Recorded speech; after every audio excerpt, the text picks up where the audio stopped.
Hey everybody, today we're going to build a mantle out of solid oak, no fasteners, and it looks like it's growing out of the wall. It's amazing.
Decided I wanted to add a little girth to her. So we had to cut some more boards, add on about 3 inches. Just 3, that's all we need. We don't want it too big.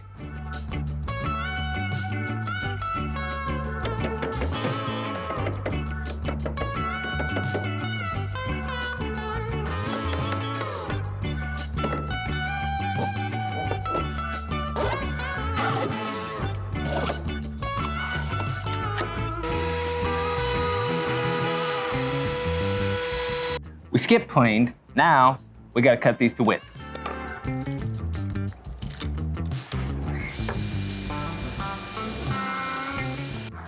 Hold that thought, my dust collector might have just died. Shit. Nope, just blew the breaker. Who knows why.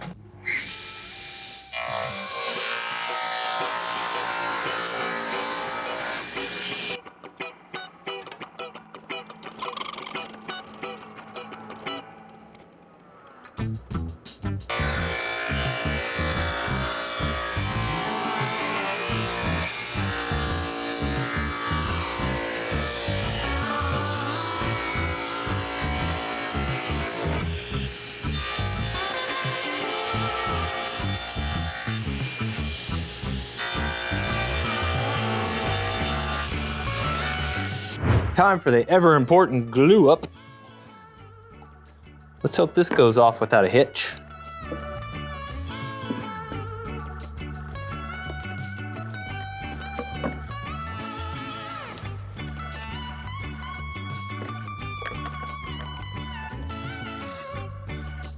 Okay, come on. Straighten up. I think we're pretty good.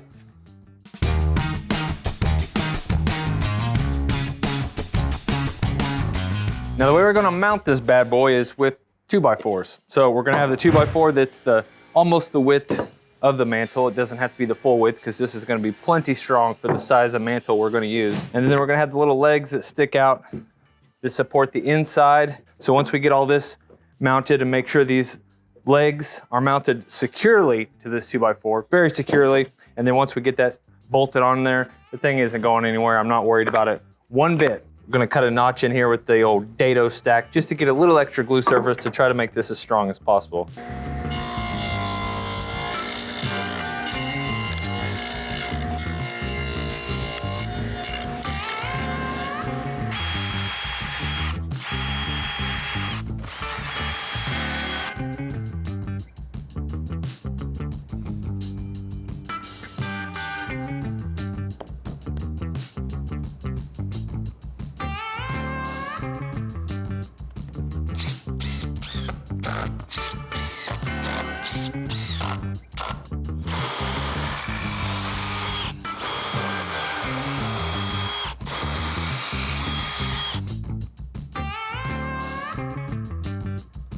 Bamboo skewers, very handy to have around. Exhibit A.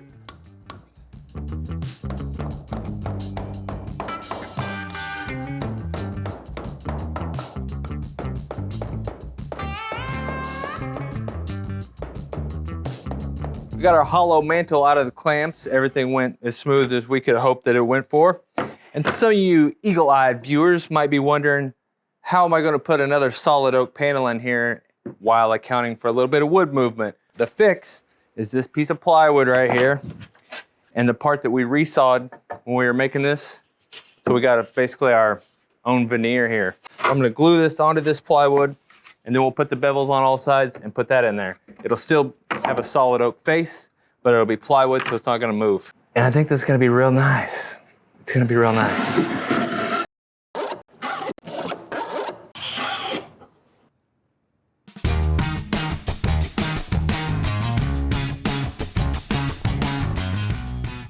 So here we are in the house of the person that this mantle is actually going to be installed in. I didn't even tell him that I was going to be here. I just showed up, brought camera equipment and lights, and turns out they're just going to sit on the couch right over there and watch and see if I mess anything up. A little bit of nerves involved, no big deal. First thing we got to do, drill the anchors probably directly into the stone. This is a pretty light duty mantle. They're not going to be putting any pets or anything up on here, so I think we're okay. So first, let's do some marking, and we got to do some drilling. Okay, before I go any farther, I might want to find a vacuum cleaner.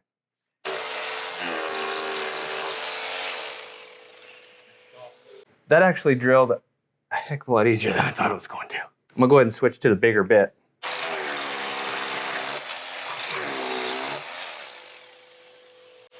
Beautiful. Look at this, just a regular SDS concrete bit. Ooh, she clean. She clean.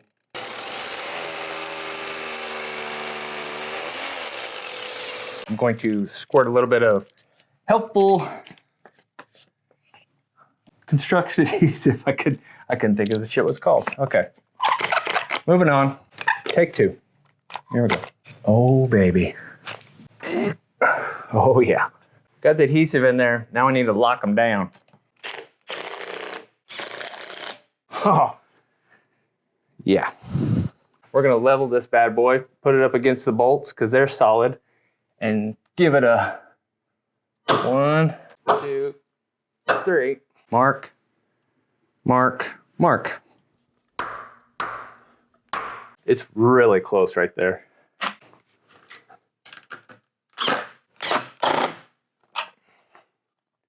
Oh. That's solid.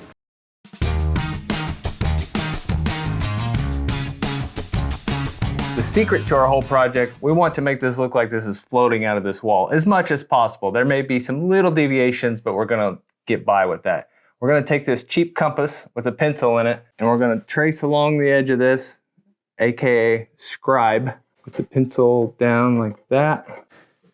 Now, trace this as close as we can at the same height as the top of that, is the idea anyway. I do a lot of talking to myself in processes like this.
That's nice.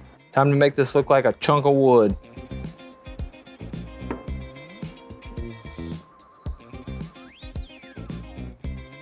I just wiped that right on my phone. What are you doing?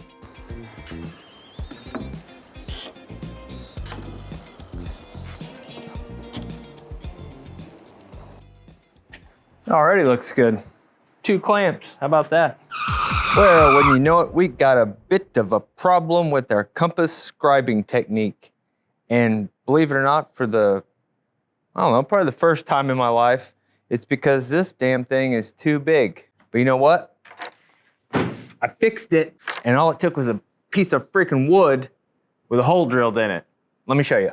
So when we were scribing along our little wall here, this giant thing, what I ran into, and I didn't expect it, but I was kind of noticing it when I was doing this.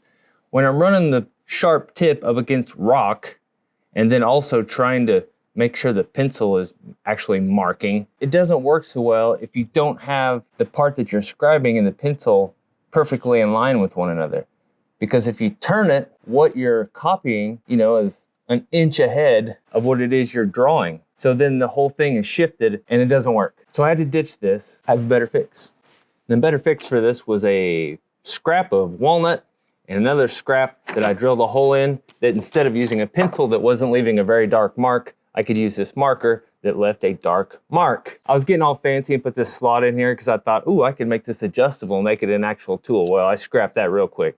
I just stuck it to there, drilled the hole, made a little pointer, so when we ran it, it had the pin in there. It could go along all the edges very easily, much easier to hold, and it turned out a lot more accurate. And as you can see, we have a pretty good line across there. So now all we have to do is cut to our new line, and I am tilting this, trying to cut at a bit of an angle, so it's kind of beveled in all the way around, so just the outside edge is what touches the fireplace, because that's gonna be a heck of a lot easier to match that up. So we'll get this all trimmed up and go back to install.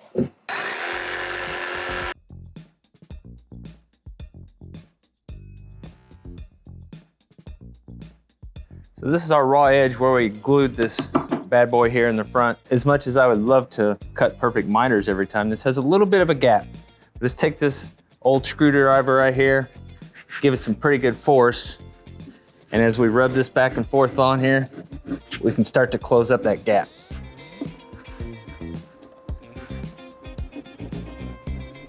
And when you're done closing up your gap, head on over to check out the Wrong Kind of Podcast. Justin was super nice and let me into his house to install this mantle and bring along my camera, lights, and all the audio equipment. So shout out to him. Go check him out whenever you get a chance.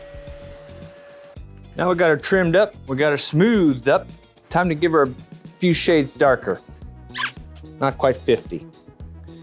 Customer wanted a dark stain, we're gonna give him dark stain. Varathane at the old Home Depot. Kona color.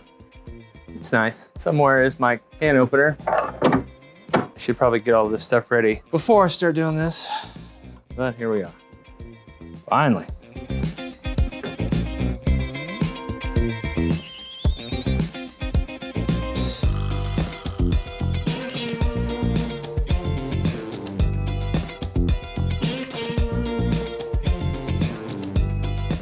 It's really cold outside. Not so much in here, thank goodness. We got heat going, but it is a little cooler than I like for the finishing process. Trying to hurry this stain along a little bit, and it may not be cured 100%. I'm gonna seal it with this before I put my finish on there. Just makes me feel warm and fuzzy on the inside. And I like fuzzy.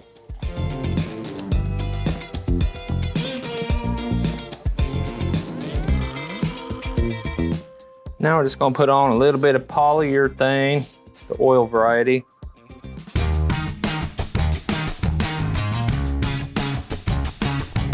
So here we are, it's install day. After back and forth a little bit with the trimming and whatnots on the back, we kind of decided to go for a more artistic approach. We're basically going to not have this fit completely into every gap in the back. I actually put it up here because I was gonna do some of the final details as far as carving and whatnot to get it to fit in there even better. We were all looking at it and be like, you know what? That actually looks pretty cool the way that it is. It kind of gives a shadow line. For f***'s sake, are you kidding me? Who doesn't turn their phone off when they're... I was looking at you. Okay, phone call. I got most of the details as far as the overall look of fitting into the rocks, but the shadow line that it leaves and just the overall aesthetic, we really liked it. So all I got to do is basically just put the screws in here to mount it solid, so it's not going to go anywhere. The brackets that we put on here the other day when we were here, Justin has ran his head into this one 2 or 3 times and proven that this thing is more than solid. This mantle's 3 foot long. I could probably set on it if I really wanted to. we don't need to do that sort of camera work. To try to hide the fasteners as much as possible, because I don't want some big ass deck screws sticking out of here.